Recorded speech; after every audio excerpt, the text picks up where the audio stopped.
An ordinary Tuesday. The last space cafe floated silently in the void between the Centaurus and Sagittarius arms of the Milky Way, tethered to nothing but the hope that travelers still craved good coffee and a spectacular view.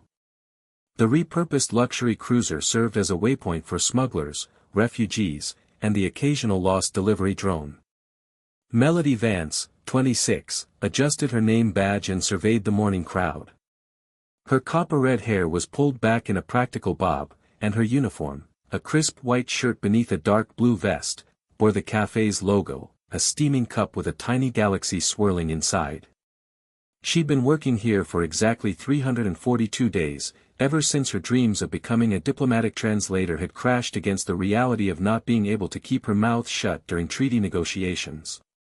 The morning regulars were settling in, silicon-based life forms who enjoyed the ambience without consuming anything, a tired human courier from the Interstellar Postal Service, and 3 identical octogenarians who might have been time travelers. They always complained the coffee was better next Tuesday.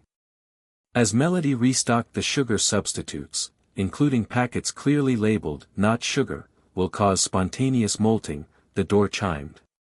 2 figures entered, as different as opposing chess pieces. The first was a tall reptilian with emerald scales that caught the light like precious stones. His golden eyes held vertical pupils, and he wore an impeccably tailored charcoal suit modified for his tail and spinal ridge. Around his neck hung a pendant containing what appeared to be a miniature storm system, clouds and lightning churning within its confines. The second was small and humanoid, with parchment-colored skin mapped with wrinkles that spoke of countless journeys. His violet eyes shifted like oil on water, and despite his apparent age, they held a sharpness that made Melody pause. He wore a simple brown coat over a slightly out-of-focus jumpsuit, and boots that looked like they'd walked through every major historical event in the galaxy. They chose the booth with the best view of the glittering starfield, where the pink and purple nebula locals called the cosmic jellyfish hung like an impossibly delicate chandelier against the black velvet of space. Melody approached with menus and her professional smile. "Welcome to the last space cafe at the edge of reason. Today's specials include neutron star nachos, comes with a warning about gravity wells in the cheese, and our temporal displacement tart, which may arrive before you order it. Can I start you gentlemen with drinks?" The reptilian regarded her with eyes like twin suns. "You are offering beverages extracted from plant matter steeped in heated dihydrogen monoxide?" "We call it tea," Melody replied, maintaining her smile. 26 varieties, including some for non-humanoid digestive systems. "Fascinating," the reptilian said, though his tone suggested otherwise. "Provide me with your most expensive variety." The smaller alien cleared his throat, a sound like pebbles tumbling in a ceramic bowl. "Don't mind my companion. He's new to this quadrant. We'll both have Darjeeling, if you have it, and perhaps some of those little sandwich things with the crusts removed." Civilization can be measured by its ability to make unnecessarily dainty food. Melody nodded. 2 Darjeelings and assorted tea sandwiches coming up. As she turned to leave, the smaller alien added, "And my dear, if you could ensure the tea is properly brewed, for minutes, not a second more or less, I would be most appreciative. It's been precisely 27 years since I've had a properly brewed cup of tea." Something about his voice, his manner, tickled the back of Melody's mind like a half-remembered dream. But she shook it off and headed to the counter, setting her timer for exactly 4 minutes as requested. Recognition. When the timer chimed, Melody arranged the tea service on a tray with practiced precision. She'd selected cucumber with dill, smoked salmon with cream cheese, egg salad with microscopic cress, and a few exotic varieties vetted for cross-species digestibility. The last space cafe maintained a strict policy against serving anything that might cause guests to dissolve, explode, or transcend their corporeal form. The reptilian was staring out at the stars with an expression that might have been wistfulness, though it was difficult to read emotions on a face evolved to indicate, about to eat you, or, not currently planning to eat you. The smaller alien was folding a napkin into increasingly complex geometric shapes that occasionally seemed to bend in directions standard space didn't usually permit. "Your tea," Melody announced, setting down the service with care. 4 minutes exactly. And your sandwiches. She poured the rich amber liquid, its fragrance hinting at distant mountains and misty mornings. As she set a cup before the smaller alien, his wrinkled hand brushed against hers. That's when it happened. A jolt like static electricity, but deeper, ran up Melody's arm and straight into her brain. Images cascaded through her mind, a throne room of impossible grandeur with ceilings containing actual constellations, a crown fashioned from solidified light, a civilization spanning dozens of worlds united under a banner depicting a cosmic tea service, and a face, the same face sitting before her, but radiating absolute authority. She gasped and nearly dropped the teapot, managing to set it down with a clatter that drew curious looks from nearby patrons. I was rather hoping to at least finish my tea first, the small alien murmured, lifting his cup to inhale the aroma. Perhaps we could postpone the inevitable recognition for as long as it takes to enjoy this excellent Darjeeling. The reptilian's head snapped around, golden eyes narrowing to dangerous slits. What have you done? You assured me your psychic dampening field was impenetrable. My dear Vex, the smaller alien replied with infinite patience, nothing in this universe is truly impenetrable. And I believe this young lady is somewhat more perceptive than the average cafe employee. He turned to Melody with a smile that transformed his ancient face. Tell me, have you had any formal training in telepathic receptivity? I took an elective in nonverbal communication at university, Melody stammered. The professor was from one of the touch telepathy species. I got an A-. The absurdity of this response made her wince, but when a customer asked a direct question, a waitress answered, even if that customer happened to be King Thildar the Benevolent, she whispered, the name surfacing from the jumble of images. The lost king of the Galactic Confederation. You've been missing for 28 standard years, 4 months, and 16 days. And you have just compromised the most extensive security operation in Confederation history, Vex supplied grimly, by blurting it out in a cafe that probably doesn't even have basic anti-surveillance protocols. King Thildar waved a dismissive hand. Oh, do stop looming dramatically, Vex. You're frightening the silicon clusters. He took a sip of his tea and closed his eyes in apparent bliss. Perfect. Absolutely perfect. You have just justified my decision to spend nearly 3 decades searching for the perfect cup of tea. You abdicated? Melody found herself sitting heavily in the booth. Well, not officially, the king admitted, selecting a cucumber sandwich. Officially, I was kidnapped by mysterious forces, leading to decades of fruitless searching and the passing of emergency powers to my cousin Reginald, who has always had an unfortunate fondness for military parades. What His Majesty is failing to mention, Vex interjected with the long-suffering tone of a bodyguard, is that his abdication triggered a succession crisis that brought 3 solar systems to the brink of civil war and required me to spend 11 years tracking him across 22 galaxies. The succession crisis was entirely predictable, King Thildar replied mildly. I left detailed instructions. It's hardly my fault Reginald used them to line his exotic pet's cage. But why? Melody asked. Why disappear? Why let everyone think you were dead? The king's expression grew serious. My dear, have you ever been responsible for 18 trillion sentient beings? Have you ever had to mediate disputes between species that experience time backwards? Have you ever attended 523 state dinners in a single year? I've worked holiday shifts in food service, Melody offered. It's sort of similar. King Thildar laughed, a sound like wind chimes in a gentle breeze. Indeed. You understand the need to step away, to remember what it is to be a person rather than a position. To drink tea brewed with pride, not protocol. Vex made a sound that might have been a snort. Very poetic, Your Majesty. I'm sure those who died in the Rigelian border skirmishes will find great comfort knowing you were enjoying quaint beverages. A shadow passed over the king's face. The Rigelian situation was regrettable. But that is precisely why we are here now. The time has come to return, to set right what has gone wrong.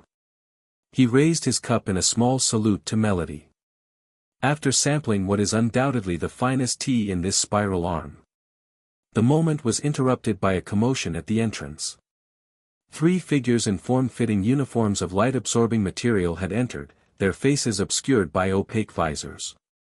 The emblem on their chests, a starburst surrounding a stylized gauntlet, made Vex curse in what sounded like 17 different languages simultaneously. "Void wraiths," he growled. "Reginald's personal assassination squad. The chase." "Ah," said King Thildar mildly, "it would appear my dear cousin has decided to drop the pretense and send his personal death squad. How tiresome." Vex was already moving. In one fluid motion, he flipped the table onto its side, creating a makeshift barricade just as the lead Void Wraith raised a weapon that looked like a handheld black hole with delusions of grandeur.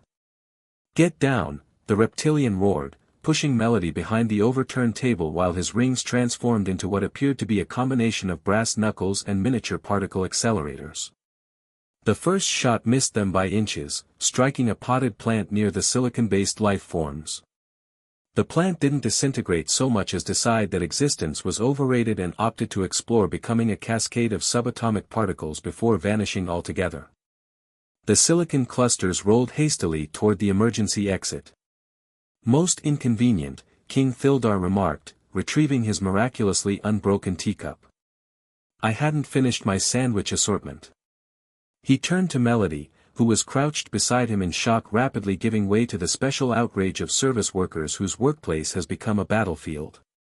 "My apologies for the disruption, my dear. Regicide attempts do interfere with proper dining etiquette." "Third assassination attempt this month," Vex growled, peering around the table's edge. "Cousin grows desperate." "Reginald never had the temperament for long-term planning," the king replied.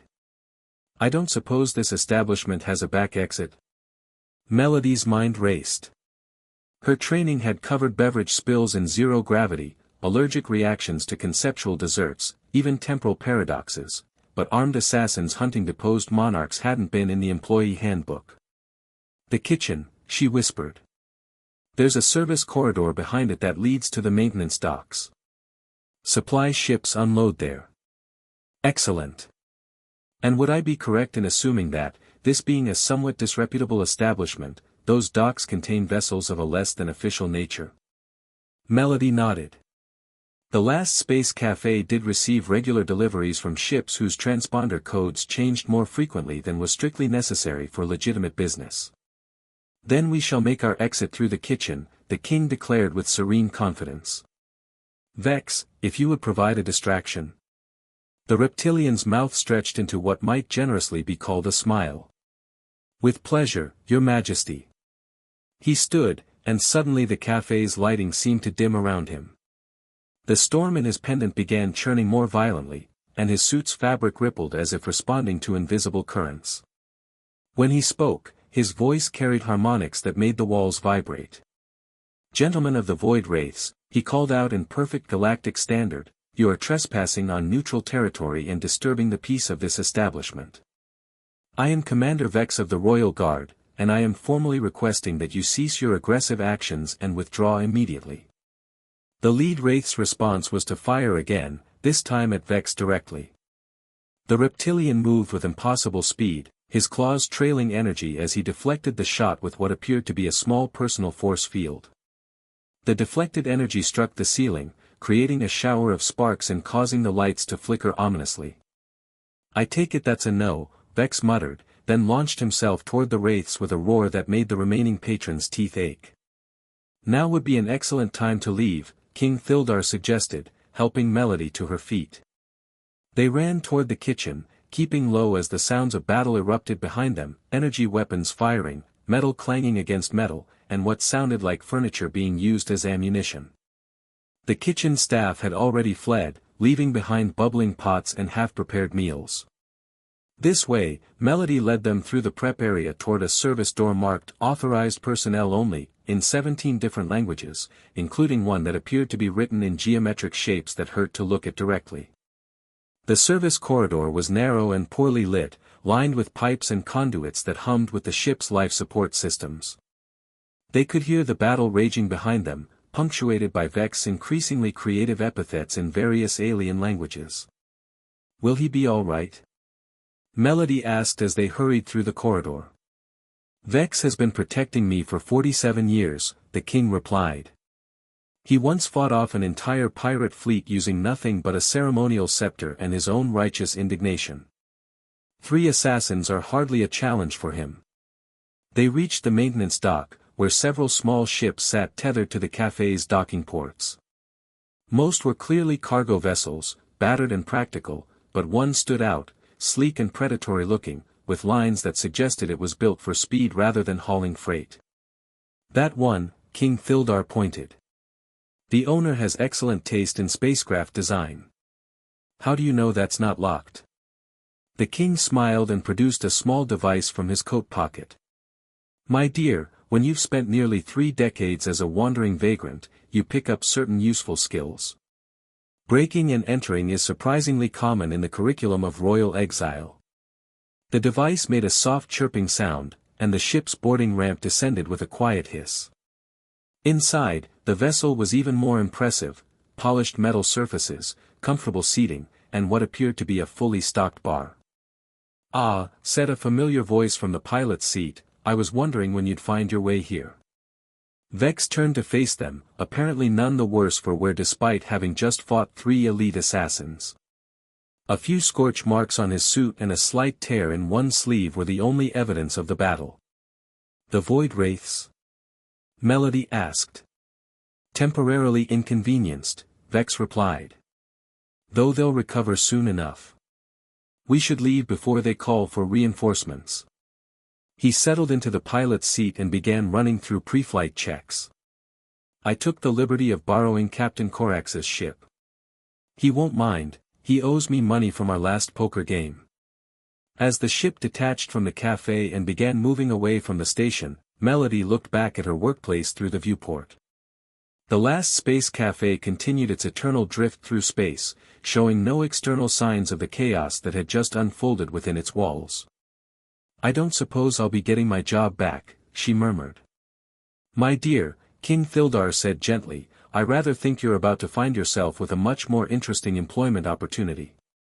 The return. The stolen ship, which Vex had cheerfully renamed Borrowed Justice, on the navigation display, cut through hyperspace toward the galactic core. Melody sat in the passenger section, trying to process the fact that she'd gone from serving tea to fleeing assassins in the span of an hour. "So what's the plan?" she asked, watching King Thildar examine the ship's well-stocked liquor cabinet with the air of a connoisseur. "You can't just walk back into the palace after nearly 30 years and say, 'Surprise, I'm not dead.'" "Actually, that's precisely what I intend to do," the king replied, selecting a bottle of what appeared to be Centaurian brandy. "Though perhaps with slightly more ceremony. Vex, what's our ETA to the capital?" 14 hours at current speed, the reptilian replied from the pilot's seat. "Though I should warn you, Your Majesty, the situation has deteriorated significantly since our last intelligence briefing. 3 systems have formally declared independence, the trade guilds are threatening a general strike, and there are reports of actual combat between Confederation fleets in the Outer Rim." King Thildar poured himself a small measure of brandy and settled into his seat with a sigh. Reginald always was too fond of the military option. "I suppose he's been building up the fleet. Tripled the size of the Navy, implemented mandatory service, and established security zones around 17 systems. The Galactic Senate has been suspended indefinitely, for the duration of the emergency." "How predictably authoritarian," the king murmured. "And the people?" "Growing increasingly restless. There have been demonstrations on 46 worlds in the past month alone. Public support for the Regency has fallen to historic lows." Melody found herself leaning forward, fascinated despite everything. "Can you just take back power? I mean, legally?" King Thildar smiled. "An excellent question. The Confederation Charter is quite clear on the matter of royal succession.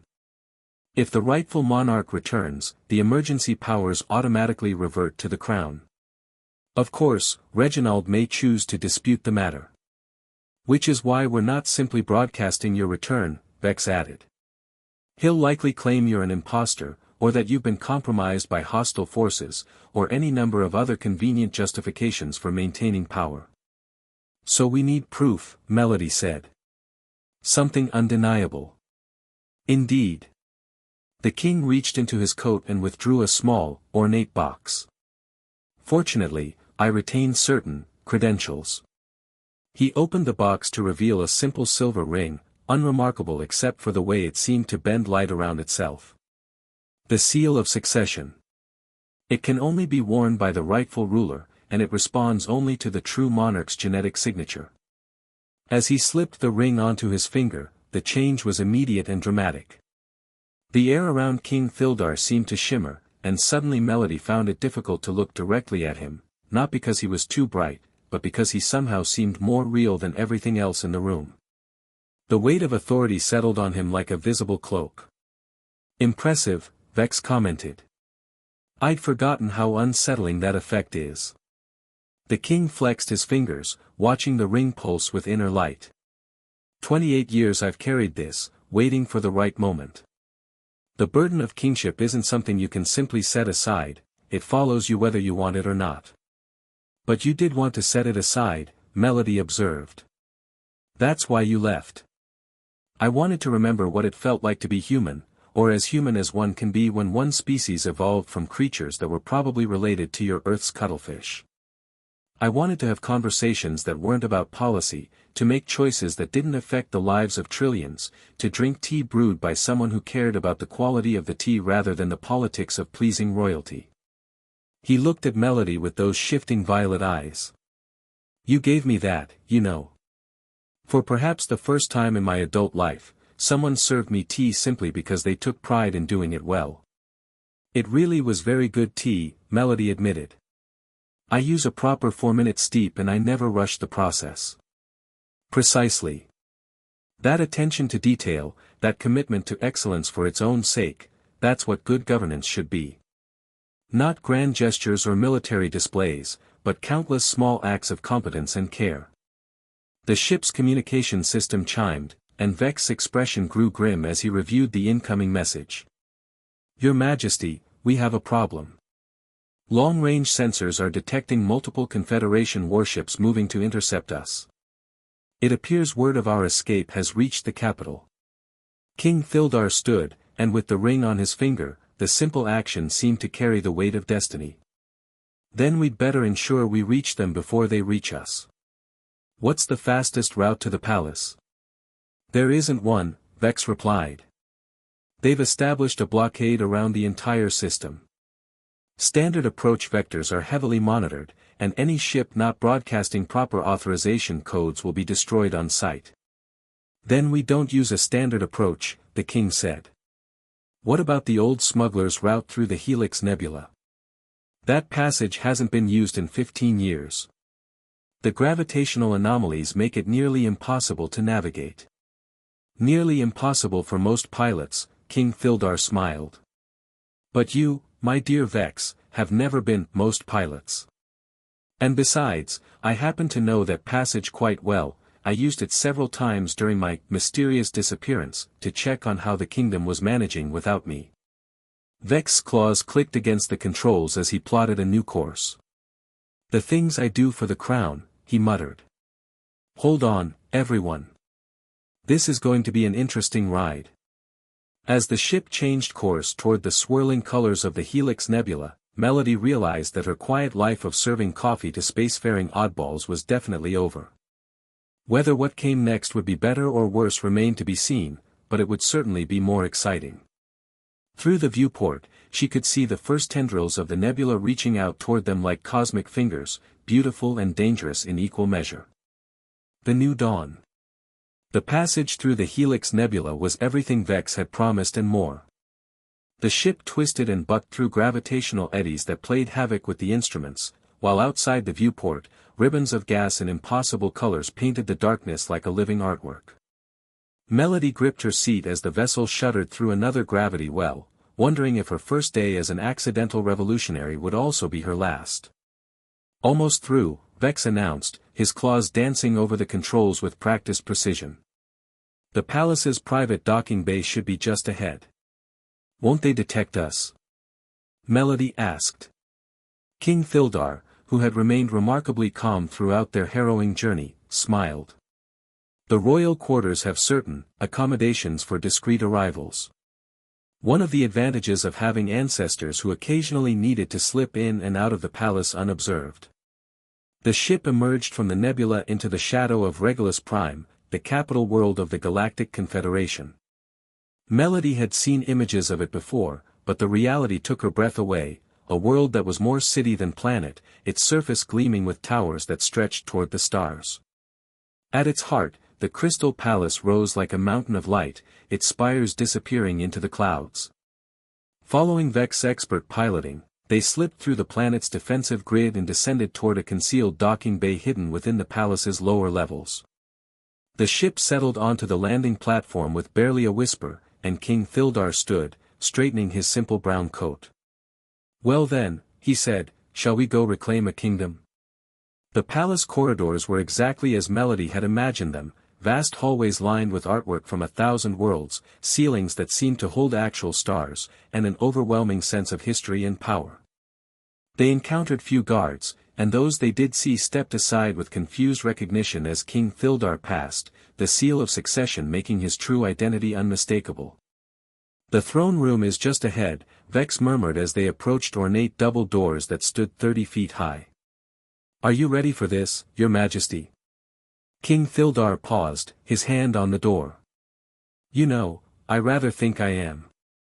After 28 years of excellent tea and questionable royal substitutes, I believe I've remembered what good leadership actually means." He pushed open the doors, and they stepped into the throne room. The scene that greeted them was chaos. Prince Regent Reginald, a portly man with an unfortunate tendency toward excessive medals, was in the middle of what appeared to be a heated argument with several military commanders. Around the edges of the room, senators and advisors clustered in worried groups, their voices creating a buzz of anxiety that filled the vast space. "Won't stand for another delay," one of the generals was saying. "The outer rim systems must be brought back into line before." "Gentlemen," King Thildar's voice cut through the commotion with quiet authority, "I do hope I'm not interrupting anything important." The silence that followed was so complete that Melody could hear her own heartbeat. Every face in the room turned toward them, expressions shifting from confusion to recognition to something approaching awe as the power of the seal made King Thildar's true identity undeniable. Reginald's face went through several interesting color changes before settling on an unhealthy purple. "Impossible," he whispered. "You're dead. The reports, the investigation, were exactly what I intended them to be," the king replied, walking calmly down the central aisle toward the throne. "I trust you've kept my seat warm, cousin. You can't you abandoned the kingdom." Reginald sputtered. "The succession crisis, the rebellions, the economic collapse, all of it happened because you ran away." King Thildar paused at the base of the throne steps. "And yet here I am, returned at precisely the moment when the kingdom needs stability most. Rather convenient timing, don't you think?" The truth hit the room like a physical wave. This hadn't been an abdication or a kidnapping or even a disappearance. It had been a test, a way to see what would happen to the Confederation when faced with crisis, to identify the weaknesses that needed addressing, and to determine who could be trusted with real power. "The Rigelian conflicts," one of the senators said slowly, "you knew they would happen." "I knew Reginald's approach to governance would eventually lead to such conflicts," the king confirmed. "What I hoped was that the experience would teach valuable lessons about the importance of diplomacy over military force. It appears those lessons are still needed." He ascended the throne steps, and as he took his rightful place, the seal of succession blazed with light that filled the entire room. When it faded, King Thildar no longer looked like a simple wanderer, he was every inch the monarch, radiating the kind of authority that came not from power alone, but from wisdom earned through genuine experience. "My lords and ladies," he said, his voice carrying easily through the vast space, "we have work to do. The kingdom has suffered in my absence, and it will take time to heal the wounds that have been opened. But we will heal them, together, through patience and wisdom rather than force and fear. He gestured toward Melody, who realized with a start that she was still wearing her cafe uniform. I would like you all to meet Melody Vance, who will be joining my advisory council. She has a unique perspective on the importance of doing things properly, of taking pride in excellence regardless of circumstances. These are qualities we will need in abundance as we rebuild what has been damaged.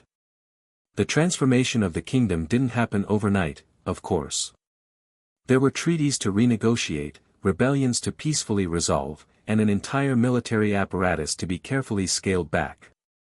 But with King Thildar's return, something fundamental shifted in the Galactic Confederation, a return to the principles of thoughtful governance and genuine care for the welfare of all citizens.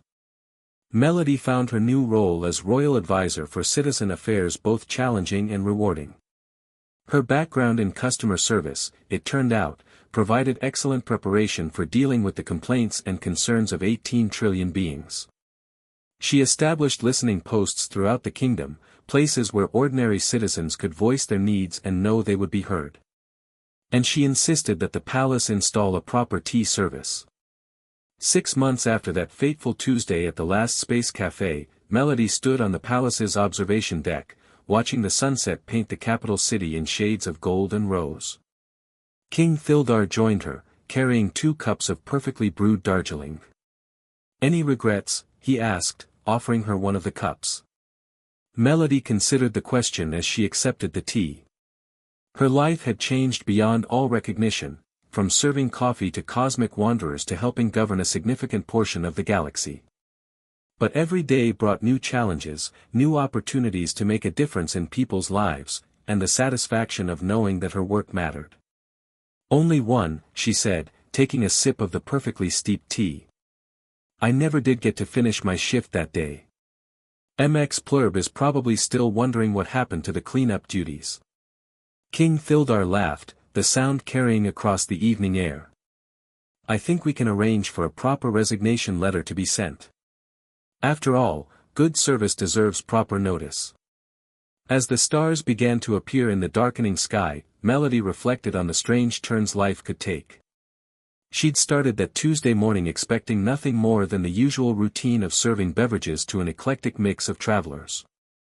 Instead, she'd helped a lost king find his way home and discovered that sometimes the most important revolutions begin with something as simple as a properly brewed cup of tea.